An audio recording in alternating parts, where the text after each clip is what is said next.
Okay, got it. I think we're good.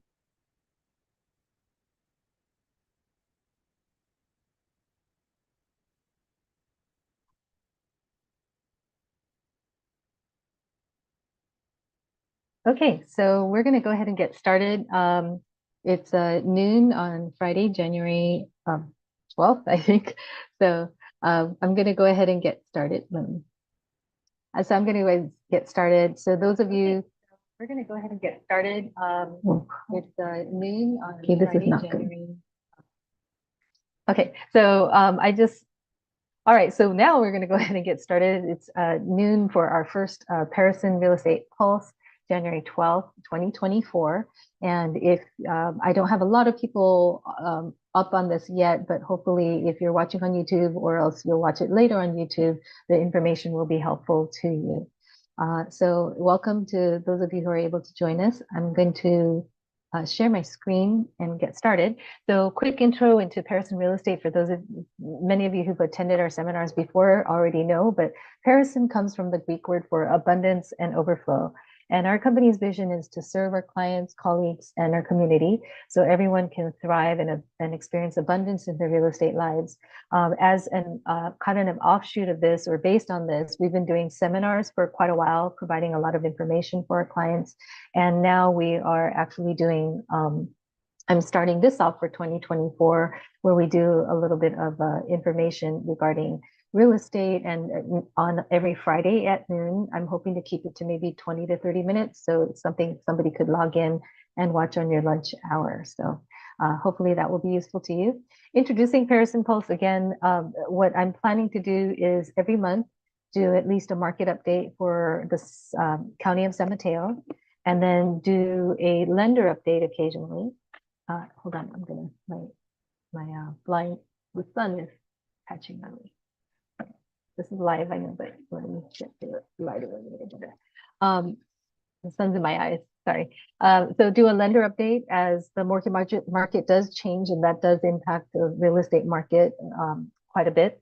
And then I'm hoping to talk about different topics along the way regarding real estate, and even invite guest speakers to join us. So if there's anything that you want to learn, put it in the comments, shoot me an email, text, whatever. And if you do join us, keep in mind that you are live as well. So we want to make sure anything confidential or private that you don't share that out here in this forum. But I'm very happy to talk to any of you in terms of any subjects that you would like to hear more about. These are not going to be a substitute for the seminars that we've been doing.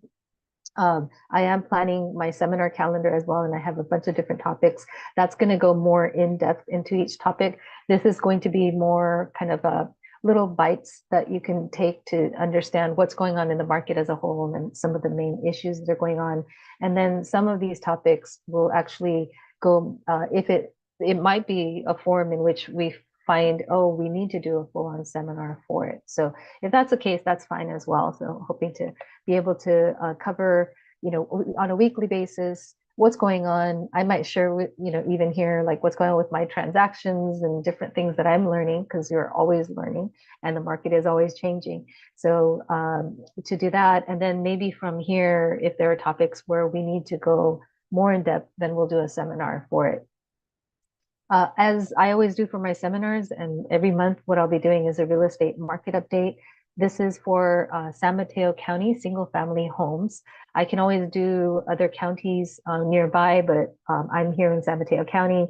And then we'll do single family homes. I can also do condos and townhomes in the future, and HOAs is one thing that I'd really like to talk on at a future date. And we do have a series of videos for that.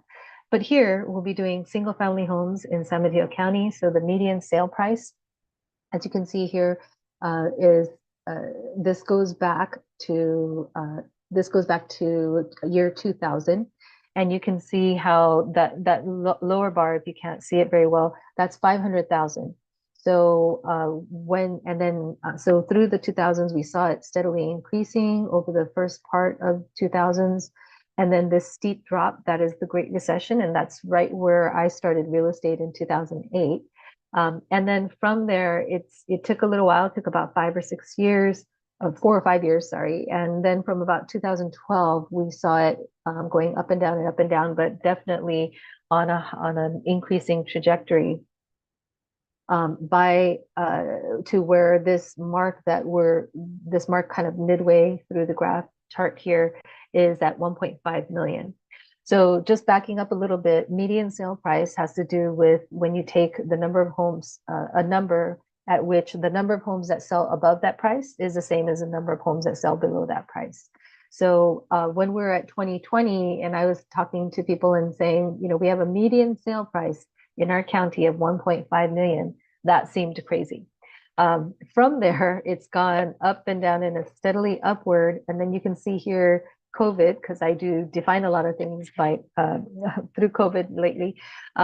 We could see that directly after COVID, we had just a huge spike. So the 2020, as we were first starting with the lockdown and trying to figure out what are the implications, how serious this is going to be, it stayed relatively flat. And then after, as we started hitting toward the end of 2020, and then definitely into 2021, we saw huge increases to the point where we had this peak here. You can see that was our all-time high in April of 2022 at $2.25 million as a median sale price. So huge. We had since then, of course, most of you, if you've been in the real estate market, are aware that in 2022, we started getting the interest rate increases through the course of the year and through 2023 as well. And so we did see pretty steep declines going down in 2022. And then 2023 has been steady along the way, never reached back up to that 2.25 million, which I think is too high anyway, but still in the solid, 1.8, 1.7 range for a median sale price. So if you bought in spring of 2022, unfortunately, and have to sell sooner than later, might not be getting as much of a gain. But otherwise, if you look at it, in December of last year, last month, we ended up with a median sale price of $1,658,500. So about 1.7 million. Close to 1.7 million, about 1.65.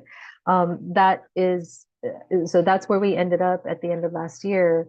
That is lower than that $2.25 million peak in April of 2022, but it's still a solid number. And it's still, if you look at 2023 numbers, we were pretty much higher than anything before the pandemic. So so if you kind of discount a little bit those peak years, we're still on that upward trajectory. It makes sense. December, like I said, was in about 1.65 million, which is lower on the low end for the year, but that's not uncommon for end of the year sales. Just as a comparison, in 2022, December, the median sale price was at 1.54 million. So that's just to give you an idea of, in December, things can go up and down throughout the year. Usually toward the end of the year, people are kind of winding up the year buyers are thinking more vacation and holidays instead of buying. And so we do tend to see a little bit of a drop in December when it comes to median sale price. The next metric I like to look at a lot is months of inventory. And this actually is one of the main reasons why our median sale prices stay up so high. Months of inventory it's basically a metric where you say, if we take all the inventory that's currently on the market, and then the rate at which homes are selling, how long would it take for us to run out if no new homes came on the market? And so generally, we would consider 6 months of inventory to be a balanced market. That's this green horizontal line you can see here. If you're higher than that, then that's considered a buyer's market because there's a lot of inventory. It take a long time to sell it all out. So the buyers kind of have their choose. If it's lower than that, then that's considered a seller's market. And I know nationally, ever since after COVID, they've been talking about how the inventory is so limited. Here in the Bay Area, we've been in that state for over 10 years. So you can see here, As I said, underneath the balanced market is a seller's market. This lower horizontal line is a 2 month, represents 2 months of inventory. And pretty much we've been, since 2012, we've been solidly in a seller's market category, the seller's market situation, and hovering up and down around 2 months. In 2021 and 2022, as we saw the prices spiking, we also saw inventory at record low levels. And so we were looking at 1 month or less in terms of inventory, super low, that we would run out if we didn't have any new inventory. That has increased over time, over the last couple of years, but still staying within the 2 month range. And so, and by December of last year, by last month, we were at 1.1 months of inventory. So again, a very low number. And you can imagine if there's not a lot out there, then we're going to have, it's going to make it more competitive. What kept the sale prices kind of similar or not too crazy is that because the interest rates were also going up at the same time, that was actually reducing buyer demand. So even though we have lower inventory, we had less buyer demand because buyers who were looking at maybe 3% 2 years ago are now looking at 6-7%. We're now looking at 6 or 7%, and so that reduced the number of buyers. And so limited inventory, but also limited buyers. That's the situation that we were in. So days to sell. This is how long does it take when you first get on the market until you actually get into contract. Not when you close, but when you get an accepted offer in place. And from here, just intuitively, you can think if the longer it takes to sell, that means that it's just taking longer to sell, that there's more inventory out there, that it's a little bit more difficult to actually sell a home. The shorter it is, that means it's going to be competitive and whatnot. And so you can see here on days to sell, again, since 2012, this lower horizontal line is a 10-day mark. The next one is 20 days. We've literally been hovering between 10 to 20 days. We did see some times where it peaks up, and that's usually going to be in November or December, where it takes a little bit longer just because, it just takes longer as people are checking out a little bit. But overall, you do see that we stay within 10 to 20 days. And just to think about that, you put a house on the market and then it maybe have 1 or 2 open houses max and get an offer in place. And some homes that we're selling off market, we do have a way to capture that as well. So this red line where it has COVID lockdown, you see it go down to 0. It doesn't mean that the houses were selling in 0 days. It just means that we were having, at that time, the MLS, the multiple listing service, decided to pause the counting of days on market because we were not, initially in the early days, we were not able to show homes. We were not able to do any open houses. Everything was at a standstill, and we didn't know how long that would last. Thankfully, it didn't last very long, where we were able to start open houses and showings again with a lot of PPE equipment. But at the same time, the MLS for a couple months decided to pause that because it's not really a fair representation of a home being on market if you can't show it, right? So that's what that is. But other than that, 10 to 20 days, and again, that's indicative of a market that's going very quickly. So for December, that number was 18 days to sell a home on the market. This is a metric I don't always show, but I thought, because I talk about inventory a lot, new listings. And this again goes back to 2000s. You see the ups and downs, those have to do with seasonal trends. So you see that very clearly, usually by December, January, even sometimes November, you start seeing it slow down in terms of number of new listings, because sellers also are thinking about the holidays and don't want to necessarily put their homes on the market. And as well as thinking about buyers who may be going on vacation. So usually if you can time it, most sellers try to hold off, or even agents try to encourage sellers to hold off until we get to more like January, February. I like to say if you can help it even after the Super Bowl, somehow that seems to be a good time. But you can see here, I'm not so much pointing out the numbers, but you can see the trend, whereas the first part of the 2000s, the first 10 years, first decade, if you compare that to the second decade of the 2000s.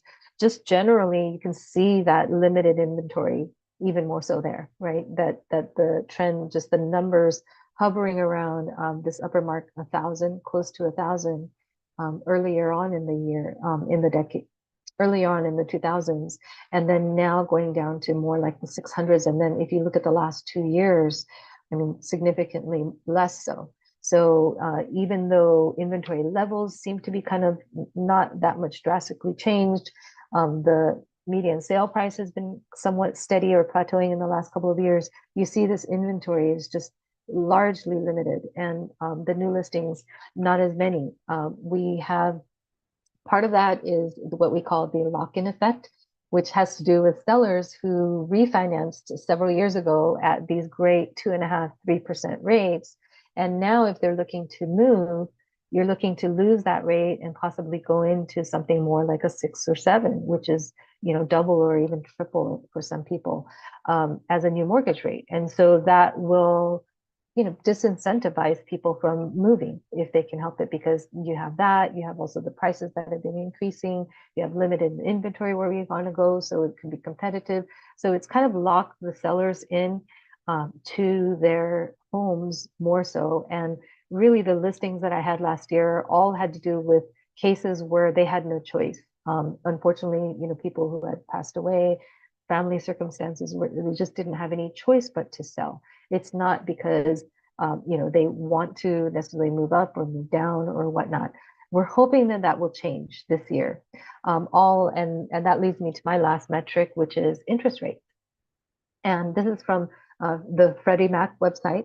You can actually go on there and change the different parameters of what you want to see. This is all-time records, so going back to 1971 all the way through to current today. So today, the 30-year fixed rate mortgage is coming in at about 6.6%, 6.66%. Of course, that's going to vary depending on your lender points, terms, and all of that. But that is the average, is a 6.66% 30-year fixed rate mortgage, which is better than last year, because last year we were seeing people in the sevens, and I did at one point see, I think there were 1 or 2 weeks where we were getting into the eights for a fixed rate mortgage, 30-year fixed rate mortgage. So 6.66 is much better than what we've been seeing, or better than what we've been seeing last year. But it is higher than, as you can see here, this low dip, where we were at the 2s and 3s for most people. I do like to show this chart because it gives you a historical perspective, because sometimes I'll meet buyers and they're like, oh, 6% is so hard. When I first started real estate in 2008, we were actually right at around the same level, around 6%. And granted, the prices were less, but at least, the rates were not bad. And I was being told by, as I was a newbie real estate agent, I was being told by my mentors and supervisors, brokers, this is great. 6% is a great rate. And so, it's a good time to buy. And so now we're back there. I think as buyers get used to that number, more like the 5s or 6s, the lock-in effect will probably, hopefully, be loosened up. Also, good to keep a historical perspective, because if you go back into the early 80s, we're looking at interest rates that were in the 16, 17, 18% range. And real estate was still happening at that time. People were still taking loans, and then they would refinance. In terms of what people are expecting for this year, I'm sure you're all familiar or have heard, the Fed is pretty much done with the increases in their federal funds rate, and they're planning to do decreases. And it's just a matter of how fast they do it. I've heard projections as much, because they don't lower the mortgage rate directly, but what they do does impact the mortgage rates. I've heard predictions of the mortgage rates going down by even like a 2%. Going down by 2% during the course of this year. I think more of the conservative folks out there will say maybe we'll get more to like 5.5, like the mid 5s by the end of this year. And it just really depends on how the economy does. But definitely already being in the 6s is better than last year. And we're starting to see more of a buyer demand. And I'm going to go in the field. I'd like to always share what are we seeing? The loan agents that I'm talking to, and I'm talking to a lot, are telling me that their pipeline of loan applications is higher than it has been for the last year or two. So that means buyer demand, huge buyer demand. The agents that I'm speaking with in my different networking groups are saying that they're seeing, they're getting more listing calls, which is great. So, hopefully, and if you think about it, over the last 10 years and definitely over the last 3 years since COVID, there has been that pent up demand of sellers who are looking to sell, or who would like to sell, but they're kind of held back, whether by interest rates, whether by family situation, maybe work is kind of in flux because of the whole remote working and whatnot. So, and people changing jobs as well. So all of that is building up to where we have a pent-up demand of sellers who want to sell. We have a pent-up demand of buyers who've been kind of on the fence and were worried about the interest rates because that affects their buying power. So all signs are go or green for a good year, 2024, for the interest rates to hopefully continue to come down a little bit, for more inventory to get on to be out there. So we have more inventory, more buyers, more just movement overall. So I'm feeling really hopeful about the new year, and I've already had a good start. So looking forward to that. And the agents that I'm talking with, I haven't held any open houses yet this year, but the ones who have are saying that they're busy. The open houses are very active, which is another good sign out there. So that's it for the market update. I did want to go into a few other topics with the remaining time that I have. One is the Repeal the Death Tax Initiative. This has to do with Proposition 19. And there are two aspects to Proposition 19, one that I like, one that we like, one that we don't like as much. And the part that we don't like as much, there's an initiative by the Howard Jarvis Taxpayers Association, where they're gathering petitions and asking people to sign to try to get this on the ballot for this upcoming election. And what this does is basically impacts the inherited property. So if somebody has, you have your parents, someone's parents, has property that you're going to be passing on, and they pass away, what used to happen is that if it's their principal residence, there would not be a reassessment. And then for their other properties, there would be a reassessment of property taxes to go up to the current values, market values, with a $1 million exemption of values. So it's not unlimited, but there was that exemption. And what Prop 19 did a couple of years ago was to change that to where if you have a primary residence, it would need to be the primary residence of the parent, go to the heir as a primary residence, and as long as they were in that house as a primary residence, they have up to $1 million of exemption, but need to pay adjusted property taxes after that. And then everything else would be just completely readjusted. And we've been seeing a lot of the negative impacts of that. I have clients who are, mom and pop investors, they have tenants who've been there for decades and who even knew them maybe as children. And the parents pass away and these properties are reassessed to market value.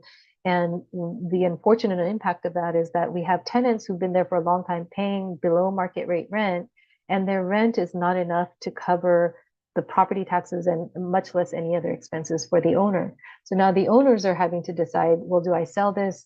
Do I have to start definitely increasing the rent every year? I mean, there's a lot of negative impact. And we did a seminar on this. So if you go to that QR code that you see on the screen, you can watch our YouTube on YouTube, the seminar that we did, because we go into a lot more detail about this in there. And then if you want, you can go to the repealthedeathtax.com website.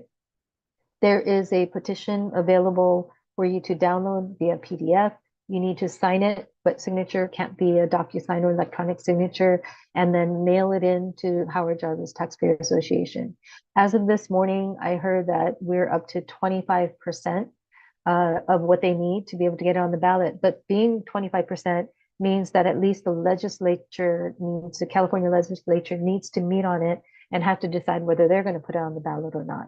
So if you are interested in this, if you want more information, go to the YouTube video. If you already know about it and want to make sure to help sign petitions and send it to your friends and neighbors, please do so. If you have adult children, if you have property, if you're a tenant even, this could impact you. So I would really encourage everybody to go to that website. And the deadline was supposed to be the 16th of this. So that was next Tuesday. The deadline was next Tuesday to get the signatures in.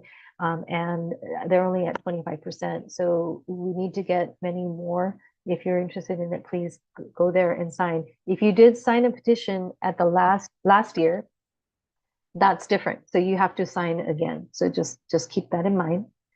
And then more issues in real estate. So I don't have a lot more time, but inventory and interest rate, that's going to be the thing to watch this year.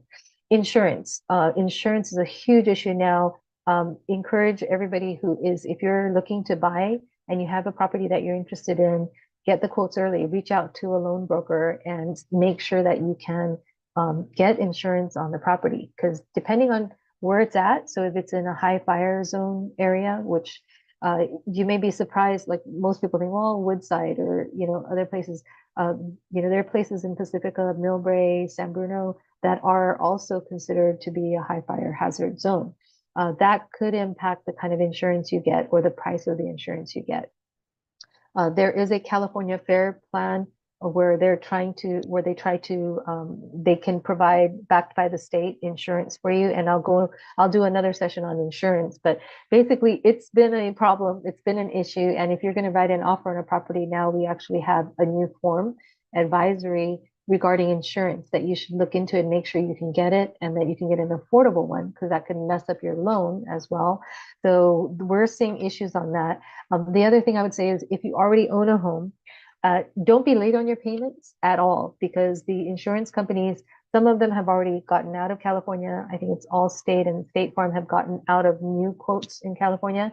But even the ones who are here already, or if you have an existing policy, I'm hearing stories where they're looking for any excuse to be able to drop you, because they're not making, it's not working for them financially to be in California. So, and I've heard of some people who they're late on their payment once they get dropped, and no, you can't renew it and try to make up for it and try to get your insurance back. And also, if you own a single family home, take a look at the outside of your home.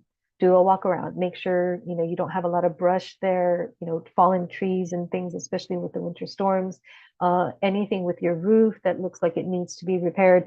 Take care of those items, because I am hearing I have one client, actually a couple clients, who had an issue with their insurance being taken away because the company saw on Google Maps that there's a lot of fallen brush or trees behind their house. So be aware of that. Recent litigation, and I'll cover this in a future session, but there is some recent litigation in the news against NAR, our National Association of Realtors. One major one that was settled last year is the Sitzer Burnett lawsuit, not in California, but there have been a lot more copycat lawsuits. So I'll go more in depth into those two things next week or in the future. But that is going to change a little bit, not completely, because California, we're a little bit different in terms of our forms and whatnot. But there is a lawsuit that did get filed in California in San Francisco recently. So that will impact or may impact the way that if you're going to be listing a home, conversations that you may have with your agent, as well as if you're buying a home. In the past, you didn't necessarily need to sign a form with your agent, but that's something that we're definitely looking at doing more in the future. So I'm at 12:30 now, and so that does it for me for this first session of Perisson Pulse. If you're watching us on video and weren't with us in the session, here's a QR code where you can register to join us for future sessions, and that way you'll get reminders to join us every Friday, and it'll be just, while you're eating lunch or whatever, you can just log in and join us and talk to me and let me know if you have any questions. So I will open it up for, are there any questions? I don't actually see anything in the chat, so I'm gonna just end it here. But if you do have any questions, and again, if there's anything that you're interested in learning about, shoot me an email, comment on YouTube, whatever it is. And, bear with me because this is a new thing for me, but I'm really excited about doing it and just talking through the different things that I'm seeing in real estate and sharing a little bit of my life and my world with you. So thank you so much for joining us. Thank you for watching, and look forward to future topics and hopefully having more and more people join us. Thank you. Bye.